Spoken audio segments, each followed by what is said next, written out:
উত্তর পশ্চিম চীনের উইগুর স্বায়ত্তশাসিত অঞ্চল শিনচিয়াংয়ের তাকলিমাকান মরুভূমির বিস্তার রোধ এবং বালুময় ও লবণাক্ত জমির উন্নয়নে বৃহৎ পরিসরে আরুন্দ নামের বহু বর্ষজীবী ঘাসের চাষ শুরু হয়েছে। স্থানীয় কর্তৃপক্ষ বলছে, পরিবেশগত সুরক্ষা বলয় গড়ে তুলতেই এই উদ্যোগ নেওয়া হয়েছে। খরা, ঠান্ডা, অনুর্বর মাটি ও লবণাক্ততার বিরুদ্ধে শক্ত প্রতিরোধ ক্ষমতা থাকায় আরুন্দকে মরুভূমি ও লবণাক্ত জমি পুনরুদ্ধারের জন্য উপযোগী উদ্ভিদ হিসেবে বিবেচনা করা হচ্ছে।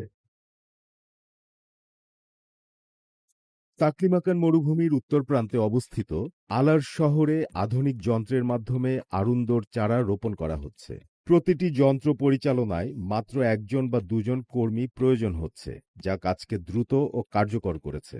স্থানীয় প্রশাসনের মতে, এই প্রথমবারের মতো এলাকাটিতে যান্ত্রিকভাবে আরুন্দ রোপণ কার্যক্রম চালু হলো। একটি রোপণ যন্ত্র দিনে প্রায় ৩.৩৩ হেক্টর জমিতে প্রায় ২৫,০০০ চারা রোপণ করতে সক্ষম। এটি হাতের কাজের তুলনায় ২৫ থেকে ৩০ গুণ বেশি কাজ। এদিকে তুমসুক শহরে পুনরায় ব্যবহৃত পানি ব্যবহার করে বুদ্ধিমান ড্রিপ সেচ ব্যবস্থার মাধ্যমে আরুন্দ চাষ করা হচ্ছে। মাটির ধরন অনুযায়ী স্বয়ংক্রিয়ভাবে পানির পরিমাণ নির্ধারণ করায় পানির অপচয় কমছে এবং সেচ ব্যবস্থাও আরও কার্যকর হচ্ছে। আমরা সবাই এআই নির্ভর ও পানি সাশ্রয়ী সেচ ব্যবস্থা ব্যবহার করছি। বালুময় জমিতে বেশি এবং দোআঁশ ও কাদামাটির এলাকায় কম পানি দেওয়া হচ্ছে, যাতে সঠিকভাবে পানির বন্টন নিশ্চিত করা যায়।